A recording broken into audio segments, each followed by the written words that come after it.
தெருநாய்கள் அகற்றப்பட வேண்டும் என கோரிக்கை வைக்கும் ஒரு தரப்பு, தெருநாய்களோடு சேர்ந்து வாழ பழக வேண்டும் எனும் எதிர்த்தரப்பு. அனல் பறக்கும் நீயா நானா, நீயா நானா. ஆக்சுவலா எனக்கு நீயா நானா கோபிநாத் மேலேயும் இந்த நீயா நானா ஷோ மேலேயுமே பெரிய வருத்தங்க. ஏன்னா இதுக்கு முன்னாடி எபிசோட்லாம் பாத்தீங்க அப்படின்னா கரெக்டா 1 மணி நேரத்துக்கு தான் ஷூட்டே நடக்கும். அதை அப்படியே எடுத்து டெலிகாஸ்டும் பண்ணிடுவாங்க. பட் இப்போ ரீசெண்டா ஒரு எபிசோட் நடந்துச்சு இல்லையா, அந்த டாக் இஷ்யூ பத்தி, அதுக்கு பாத்தீங்கன்னா 8 மணி நேரம் ஷூட்டிங் நடத்திருக்காங்க. அந்த 8 மணி நேரம் ஷூட் பண்ணி அதுல இருந்து வெறும் 1 மணி நேரத்தை மட்டுமே கட் பண்ணி போட்டுருக்காங்களா. was recorded for 8 hours. 8 மணி நேரம் ரெக்கார்ட் பண்ண ஒரு விஷயத்தை வெறும் 45 நிமிஷம் எடிட் பண்ணி போட்டிருக்காங்க. அட இவ்வளவு ஏங்க, நானே நீயா நானா ஷோக்கெல்லாம் போயிட்டு வந்திருக்கேன். பட் எனக்கே இந்த நீயா நானா ஷோ வந்து ஸ்கிரிப்டட் தான் அப்படிங்கிற விஷயம் தெரியவே இல்லை. இப்போ அந்த ஷோக்கு போயிட்டு வந்தவங்க சொன்னதுக்கு அப்புறமா தான் எனக்கே தெரிய வருது. நீங்க பார்த்த எபிசோட் வந்து ஒரு சினிமா தான், எல்லாரும் கட் பண்ணி ரியாக்ஷனோட போட்டிருக்காங்க. என்னென்னப்பா சோ இதனால வந்து பாத்தீங்கன்னா ஒரு நாய்க்காக பேச வந்தவங்க எல்லாமே இன்னைக்கு ட்ரோல் செய்யப்படுகிறாங்க. கம்பி கட்டுற கதையெல்லாம் எடுத்து போடுறாங்க. இது எல்லாத்தையும் மீறி ஒருத்தங்களை கூப்பிட்டுருக்காங்கன்னா அவங்கள பேச விடணும்ல. கடைசி வரைக்கும் அவங்கள பேசவே விடலையா. இத்தனைக்கும் அவங்க கிட்ட வேலிடான பாயிண்ட்ஸ் மூட்டை மூட்டையா இருந்திருக்கு. அது எல்லாத்தையும் எடுத்து ஷோல கொட்டி இருந்தாங்கன்னா இந்நேரத்துக்கு ஆப்போசிட்ல உட்கார்ந்தவங்க யாருமே வாயை கூட திறந்திருக்க முடியாது. ஆனா அந்த வேலிட் பாயிண்ட்ஸ் எல்லாம் பேச விடாம தடுத்துட்டாங்களா. என்ன ஆச்சு, நான் என்ன சொல்ல வந்தேன், இது யாருமே கேட்கவும் இல்ல, யாருமே என்ன சொல்ல விடல, விட்டுட்டா நீ பளபளன்னு பண்ணிடுவ. எனக்கு அந்த ஷோல ரொம்ப பிடிச்ச விஷயம் என்ன அப்படின்னு சொல்லி பாத்தீங்கன்னா சீஃப் கெஸ்ட் தான். எப்பயுமே சீஃப் கெஸ்ட்னு ஒருத்தரை கூப்பிட்டு வந்தாங்கன்னு வைங்களேன், அவரு இங்க பேசுறவங்களோட கொஞ்சம் பெட்டரா பேசுவார் இல்லையா. இவரு ஓவர் பெட்டரா பேசிட்டாப்ல. அதுதான் சொல்றேன், உங்களுக்கு கவுன்சிலிங் தேவைப்படுது, எங்களுக்கு கவுன்சிலிங் தேவைப்படுது. அவர் சொன்னதுல எனக்கு ரொம்ப பிடிச்சிருந்த விஷயம் என்ன அப்படின்னு சொல்லி கேட்டீங்கன்னா கவுன்சிலிங். எல்லாத்துக்கும் கவுன்சிலிங் போங்க கவுன்சிலிங் போங்கன்னு சொன்னாப்புல 100க்கு 100 உண்மை. கண்டிப்பா நம்ம எல்லாருமே கவுன்சிலிங் போயே தீரணும். நாயோட எப்படி நம்ம கலந்து வாழ்றது அப்படிங்கிறதுக்காக கிடையாது.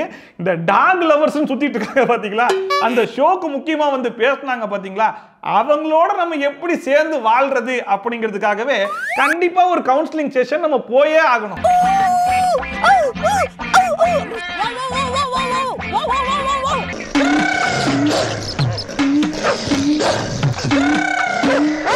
இல்ல நான் என்ன கேக்குறேன், நீயா நானா அப்படிங்கிற ஷோ என்ன இன்னைக்கு நேத்து ஆரம்பிச்சாங்க, ஆரம்பிச்சு 4-5 எபிசோடா முடிச்சிருக்காங்க.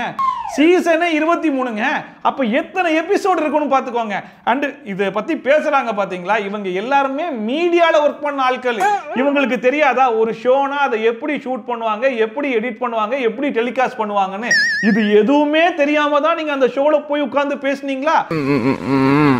இங்க பாரு, ஏதாச்சும் ஒரு பக்கம் ஆட்டு. இதுல வேற நீயா நானா ஷோ வந்து முழுக்க முழுக்க ஸ்கிரிப்டட். அன்னைக்கு எபிசோட் வந்து ஸ்கிரிப்ட் பண்ண மாதிரி தான் இருந்துச்சு அப்படிங்கிற மாதிரி சொல்றதெல்லாம் கேட்கும்போது எனக்கு சிரிப்பு தான் வருது.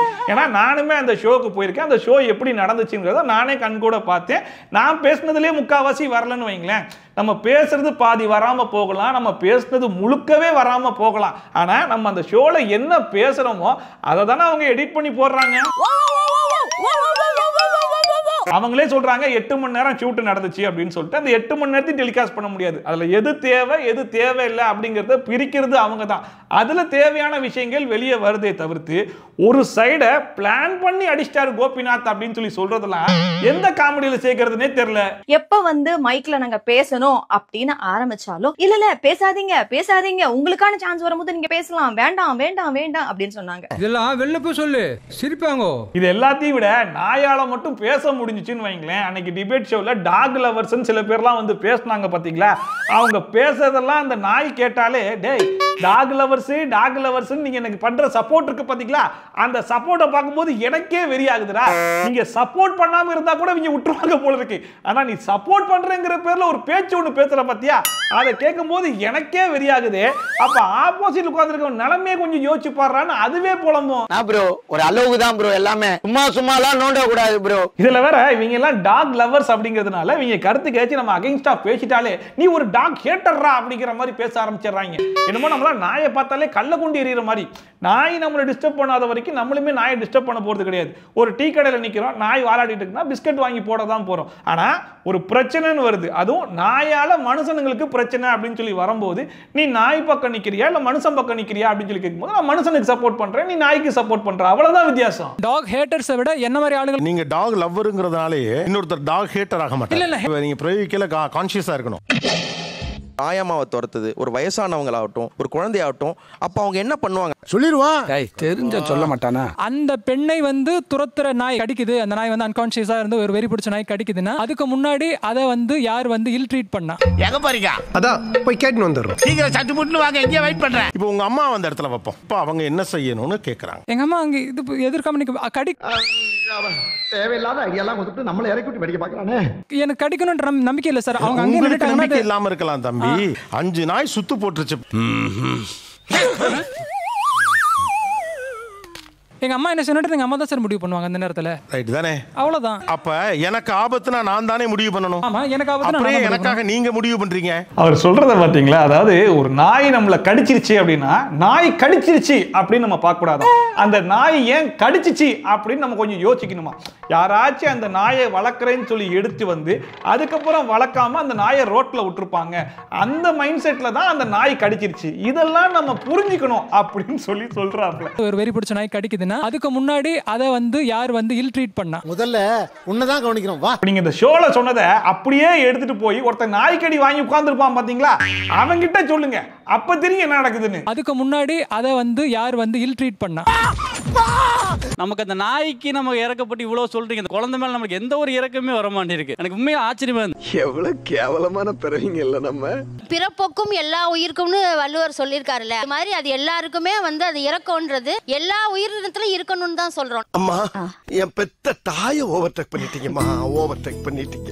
உங்களை ஒரு கொசு கடிச்சிச்சுன்னா என்ன பண்ணுவீங்க? அது கொசு கடிச்சிச்சுன்னா அதை தட்டுவோம், அடிப்போம், அது இல்லைன்னு சொல்லல. நான் வெறும் வயித்தோட சொல்றேன், யாருமே நல்லா இருக்க மாட்டாங்க. நீங்க நினைக்கிற அளவுக்கு நீங்க எல்லாம் கருணைவாதிகளும் கிடையாது, நானும் கிடையாது. அதுதான் வந்து உலக யதார்த்தம். அதுல இருந்து நம்ம இந்த பிரச்சனையை அட்ரஸ் பண்ணணும்னு நான் நினைக்கிறேன். கரெக்டா சொல்லிட்டாப்ல. அதாவது இவங்க டாக் லவ்வர்ஸ் அப்படிங்கிறதுனாலே நாங்க வந்து பயங்கர கருணை உள்ளம் கொண்டவர்கள் அப்படிங்கிற மாதிரியும், அந்த கருத்துக்கு நம்ம மாற்று கருத்து சொல்லிட்டாங்க நீங்க எல்லாம் அரக்கர்கள்ரா அப்படிங்கிற மாதிரி ஆக்கி விட்டுறாங்க.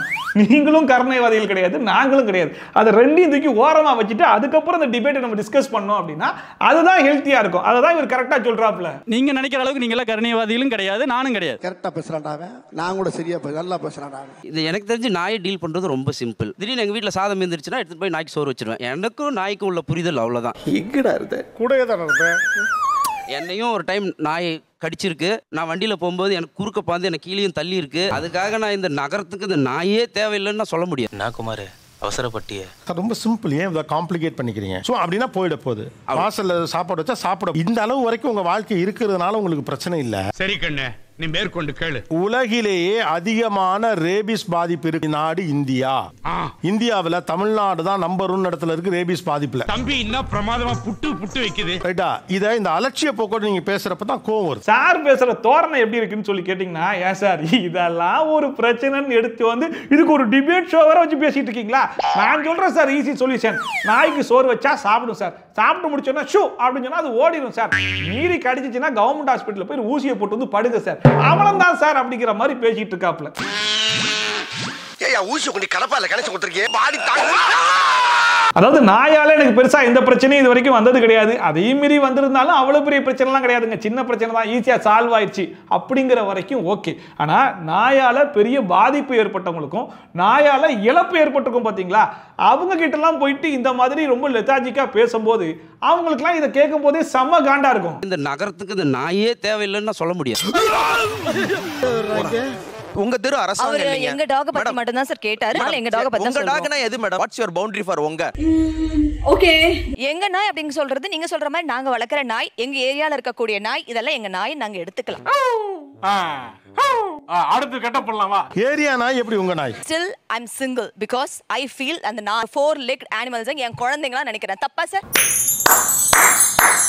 உண்மையிலே நான் கிளாப் பண்ணணும்னு நினைச்சேன். ஏன்னா இந்த சைடில் ரொம்ப வேலிடா, அதாவது என்ன சொல்றது, ரொம்ப மெச்சூர்டா பேசக்கூடிய ஆட்கள்ன்றவங்க ரொம்ப கம்மியாக தான் இருந்தாங்க. அதில் முதலாவதா நான் சொல்ல வேண்டியது இந்த ஆக்ட்ரஸ் அம்மு அவர்கள். ஏன்னா அவங்க பேசின எல்லா பாயிண்ட்டுமே valid. Still I'm single because I feel அந்த 4-legged animals என் குழந்தைங்களா நினைக்கிறேன். தப்பா சார்?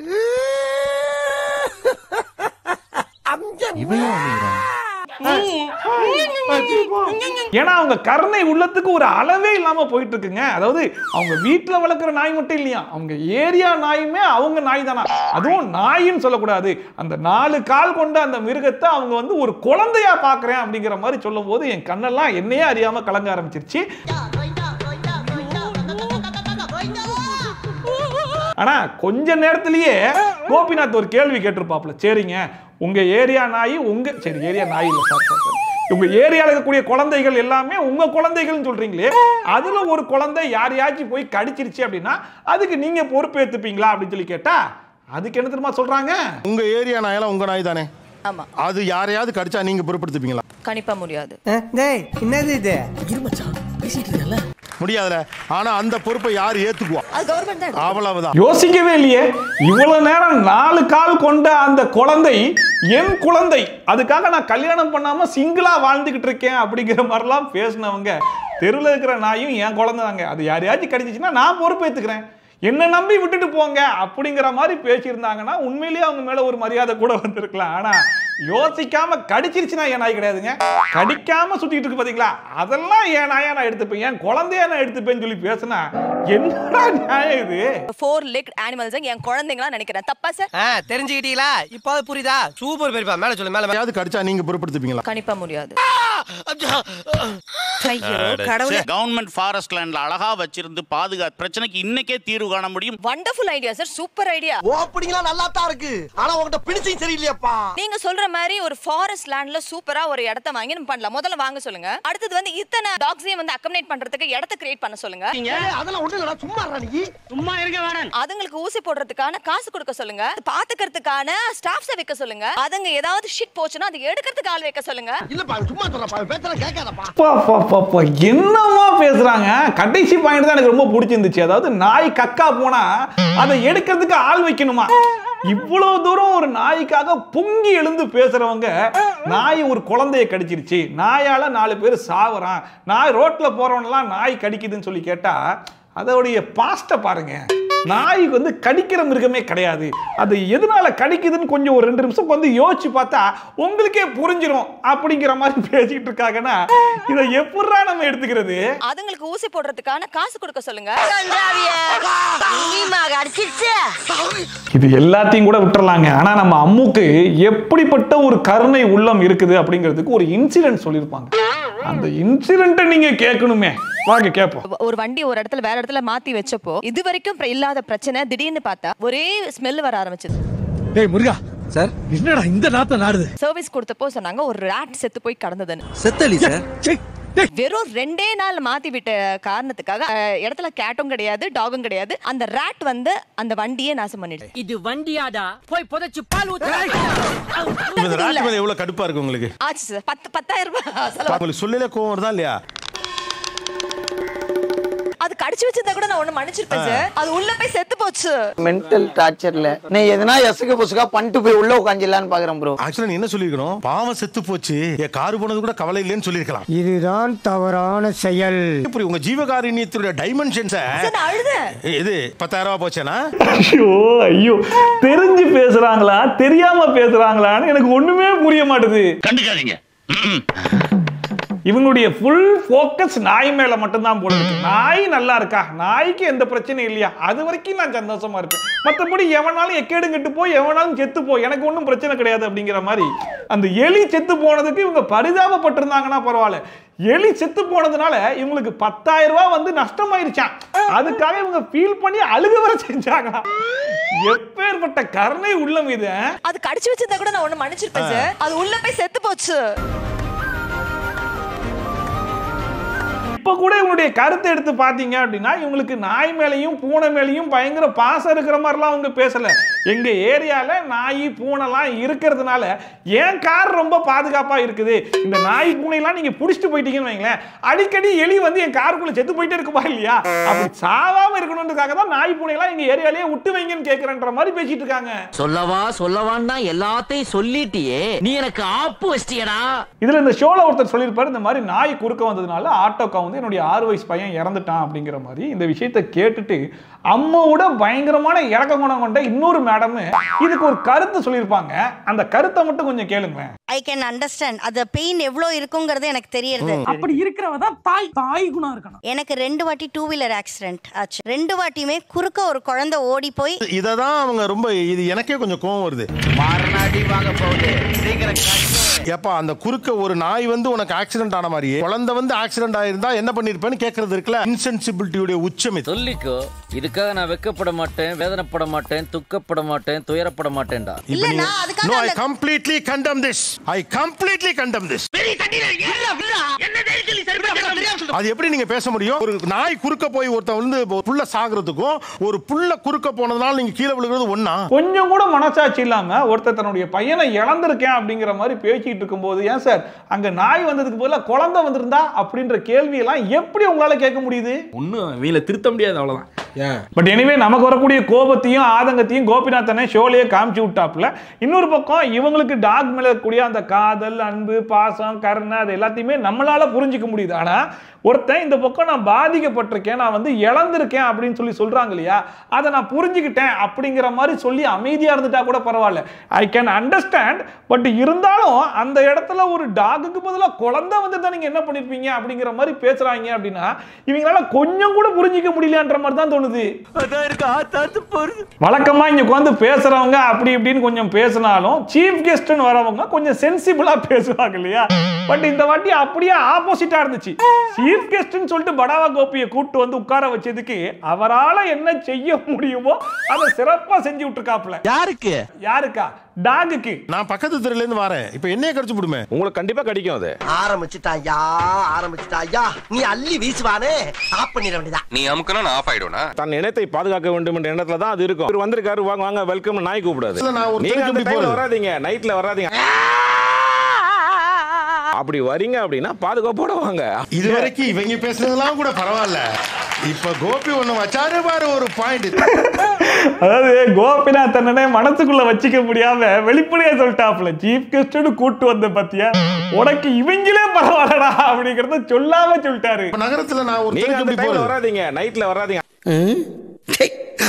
ஏன் இப்படி பாக்குறாரு? அதாவது 9 மணிக்கு மேல நீ ஓன் தெருவிலேயே சுத்தி ஏன் அடுத்தவன் தெருவுக்கு போற? அடுத்தவன் தெருவுக்கு நீ போற அப்படின்னா நீ பாதுகாப்பா போகணும். அப்படி நீ பாதுகாப்பா போலன்னா நாய் கடிக்க தான் செய்யும், அதுக்கு நாங்க என்ன செய்ய முடியும் அப்படின்னு சொல்லி கேக்குறாருன்னா இதை என்னடா சொல்றது? வராதீங்க, நைட்ல வராதீங்க. இவர் என்ன மைண்ட் செட்ல இதெல்லாம் பேசுறாப்ல அப்படிங்கிறது சத்தியமா எனக்கு புரியவே இல்லை. இந்த பைக் டாக்ஸி ஓட்டுறவங்க, ஃபுட் டெலிவரி பண்றவங்க எல்லாம் கூட நைட்ல அதிகமா ஒர்க் பண்ண தான் செய்வாங்க. இத்தனைக்கும் ஃபுட் டெலிவரி பண்றவங்க எல்லாம் பைக்லயே வந்துட்டு பைக்லயே போயிருவாங்க. சில பேர் பை போடுவாங்க, பைக்கை நிப்பாட்டிட்டு நடந்து போய் அதை டெலிவரி பண்ற மாதிரி தான் இருக்கும். அப்படி கூட நீ நடந்து போக கூடாது, போனா நாய் கடிக்கும், நீ நல்லவனா கெட்டவனா என்பது நாய்க்கு எப்படி தெரியும் அப்படின்லாம் கேட்டுக்கிட்டு இருந்தா ஒருத்தன் வேலை கூட பார்க்க முடியாது. ஒன்னும் இல்லைங்க, 2 தெரு தள்ளி என் ஃப்ரெண்டு வீட்டு இருக்கு. நைட்டு ஃபோன் பண்ணி மச்சான் வாடா பேசிட்டு இருக்கலாம்னு சொல்லி கூப்பிடுறான். சரி 2 தெரு தானேன்னு சொல்லிட்டு நான் நடந்து போறேன். நடந்து போனாலே நாய் கடிக்கும், நீ 9 மணிக்கு மேல போகக்கூடாதுன்னு சொல்லி நீ ஏன்டா போன? அதனால தான் அவன நாயை கடிச்சிச்சு. நாய் மேல தப்பு கிடையாதுடா, 9 மணிக்கு மேல அந்த தெருக்குள்ள போன பத்தியா, அதனால ஓ மேல தான்டா தப்பு அப்படின்னு நான் பேசிட்டு இருப்பீங்க. எப்ப சார் வந்தீங்க? நேத்து நைட்டு 8 மணிக்கு வந்தவன் இன்னைக்கு காலையில 8 மணி. நாய் கொஞ்சம் அப்படிதான் இருக்கு, நம்ம கவனமா இருக்குன்னு சொல்ற வரைக்கும் புரியுது. நீ ஏன்டா 9 மணிக்கு மேல அங்க போறேன்னு கேக்குற கேள்வி இருக்கு. நீங்க எப்படி தீர்மானிக்க முடியும்? அது வந்து நாய்க்கு தெரியாது. இந்த கருப்பு நாய் நீயும் வித்த காட்டுற பாக்குறதுக்கு தான் நான் இங்க வந்தனா. அதனால தான் சொல்றேன், தெரியாத நாயை வெளியில அனுப்பிடுங்க. அதுதான் சொல்றேன், உங்களுக்கு கவுன்சிலிங் தேவைப்படுது. எங்களுக்கு கவுன்சிலிங் தேவைப்படுது. அதாவது இவர்கிட்ட ஒரு வேலிடான கொஸ்டினை கேட்டாங்க, அந்த கொஸ்டினுக்கு இவர்கிட்ட வேலிடான பாயிண்ட் இல்ல, ஒரு ஆன்சர் இல்லன்னு வைங்க. உடனே இவர் சொல்லக்கூடிய அந்த பாயிண்ட் என்ன தெரியுமா? உங்களுக்கு கவுன்சிலிங் தேவை. அதுதான் சொல்றேன், உங்களுக்கு கவுன்சிலிங் தேவைப்படுது. எங்களுக்கு கவுன்சிலிங் தேவைப்படுது. இவன் சரியான பைத்தியம் இல்ல, சரியாகாத பைத்தியம்டா. ஏன்னா நம்மளெல்லாம் பார்த்தா எப்படா தெரியுது, ஏதோ வேலை வெட்டி இல்லாம சும்மா வெட்டியா சுத்திட்டு இருக்கிற ஆட்கள் மாதிரி தெரியுதா? இருக்கிற வேலைகள்லாம் விட்டுட்டு நாய் கூட பழகுவது எப்படி, நாயுடைய பிஹேவியரை தெரிந்து கொள்வது எப்படி, நாய் நம்மளை கடிக்காமல் பாதுகாப்பது எப்படி அப்படிங்கிறதுக்கு கவுன்சிலிங் போணுமா? என்ன பார்த்தா பைத்தியக்கார மாதிரி தெரியுதா? ஏன்னா நாங்க கடந்து இவ்வளவு கஷ்டப்படுறதுக்கு அந்த நாயை தூக்கி வெளியே விடுங்கடா அப்படின்னு சொல்லி கேட்டா அது அனாவசியம்ன்றாங்க. இதுக்காக நான் கடி வாங்கியிருக்கேன்னா நீங்க ஒரு கேள்வி என்ன கேட்கணும், நீங்க கேட்கல. நான் கண்டிப்பா கடி வாங்கியிருக்கேன். என் மனைவியும் வாங்கியிருக்காங்க கடி. நாங்க கடி வாங்கணும்னா மருத்துவமனைக்கு போறோம், ஊசி போட்டுக்கிறோம். அந்த டாக் எந்த டாக் கடிச்சுனா அதையும் தூக்கி அதை வாட்ச் பண்ணணும்னு சொல்லுவாங்க. அது லொல்லு லொல்லுன்னு குறைக்கும் போது என் அடி வயிறு ஜல்லு ஜல்லுன்னு பத்தி எரியுது மாப்ள. அதெல்லாம் ஒரு வசதி இருக்கு, கோபி பண்ணிக்கிறீங்க. அப்படி சொல்ல கூடாது, அப்படிதான் சொல்ல முடியும். மனசு இருக்குன்னு சொல்லுங்க. அப்படி சொல்ல கூடாதா? மனசு இருக்குன்னு சொல்லணுமா? ஏங்க உங்களை நாய் கடிச்சிச்சுன்னா உங்ககிட்ட வசதி இருக்கு, காசு பணம் இருக்குது, அதை கொண்டு போய் நீங்க ட்ரீட்மெண்ட் பார்த்து வந்துருவீங்க. கொஞ்சம் காசு பணம் இல்லாதவன நாய் கடிக்கும் போது தான் அவன் கஷ்டப்படுறான். சரி நாய் கடிக்கு நம்ம ட்ரீட்மெண்ட் எடுக்கிற வரைக்கும் கூட ஓகேன்னு வைங்களேன். ஒருத்தன் இறந்தே போகிறான் அப்படிங்கிறதுக்கு என்ன பதில் சொல்லுவீங்க? அதுதான் சொல்றேன், உங்களுக்கு கவுன்சிலிங் தேவைப்படுது. எங்களுக்கு கவுன்சிலிங் தேவைப்படுது. என் வயக்காட்டுல வந்தா என் நாய் கடிக்கும்னு ஒரு பண்ணையார் சொல்றதுக்கும் இதற்கும் என்ன டிஃபரன்ஸ் சார்? அதான் சார் உங்களுக்கு கவுன்சிலிங் தேவைப்படுது சார். அதாவது எல்லாருக்கும் கவுன்சிலிங் தேவைப்படுது. அதாவது ஒரு கேள்வி கேட்டு அந்த கேள்விக்கு பதில்னா கவுன்சிலிங் போங்க சார் அப்படின்றாப்ல. முதல்ல இந்த மனுஷங்கிட்ட நம்ம பேசுறதுக்கு தான் யார்கிட்டயாச்சும் கவுன்சிலிங் போகணும் போல. ஒரு ஊசி கவர்மெண்ட் போடுதுன்னு சொல்றீங்க. நான் என்ன கேக்குறேன், நான் ஒரு தினக்கூலி சரியா? சரி. இப்போ நான் இது எத்தனை நாள் என் வேலையை விட்டுட்டு ஊசி போட போக முடியும்? இவன் வேற நீங்க ஜெனரலைஸ்டா நீங்க வந்து ஜெனரலைஸ்டா இல்ல, நான் யாரை கடிக்குதுன்னு கவனிக்கணும். அதான் ஐ டோன்ட் கேர். நான் மட்டுமல்ல, நீங்க ஒவ்வொருவரும் ஐ டோன்ட் கேர் என்று சொல்லி நகர வேண்டும். இப்ப கடைசியா ஒரு பணக்கார வீட்டு குழந்தை நாய் கடிப்பட்டதாக எப்போது செய்தி கேட்டீர்? உடச்சே பேசுவோம். எப்படி சிக்கிரிக்கம் பாத்தியாப்பா? அது பாயிண்ட் நான் சொல்லவே வரல. பாயிண்ட் நான் அதான் பாயிண்டாவே வைக்கிறேன் கோபி. எந்த ஒரு வேலிடான क्वेश्चन கேட்டாலும் நான் அந்த பாயிண்ட்டுக்கு வரல. நான் சொல்லக்கூடிய பாயிண்ட் என்னன்னா, நீங்க எல்லாம் கவுன்சிலிங் போங்க, நாயை புரிஞ்சுக்கோங்க, நாய் கூட வாழ கத்துக்கோங்க. அதை தான் நான் சொல்ல வரேன்னு பேசிட்டு இருக்காரே தவிர்த்து ஒரு பணக்கார வீட்டு குழந்தை கடைசியா எப்ப நாய் கடிச்சிச்சின்னு கேட்டா அதுக்கு பதில் கிடையாது. பணக்கார வீடுகள் இருக்கக்கூடிய அந்த ரோட்ல நாயே இல்லையே ஏன் அப்படின்னு சொல்லி கேட்டா அதுக்கு பதில் கிடையாது. அதுல வர நாய் கடிச்சா போய் ஊசி போடுங்க, ஊசிக்கு என்ன காசா கேட்கறாங்க, கவர்மெண்ட்ல ஃப்ரீயா தானே போடுறாங்க அப்படிங்கிற மாதிரி சொல்றாப்ல. சரி ஃப்ரீயாவே போட்டாலும் வேலை வெட்டியை விட்டுட்டு தானே போய் ஊசி போடணும். அப்படி என்னுடைய வேலை போச்சுன்னா எனக்கு வருமானம் போகணும், அந்த வருமானம் எனக்கு பாதிக்கப்படுதுல அப்படின்னு சொல்லி கேட்டா அதுக்கும் பதில் இல்ல.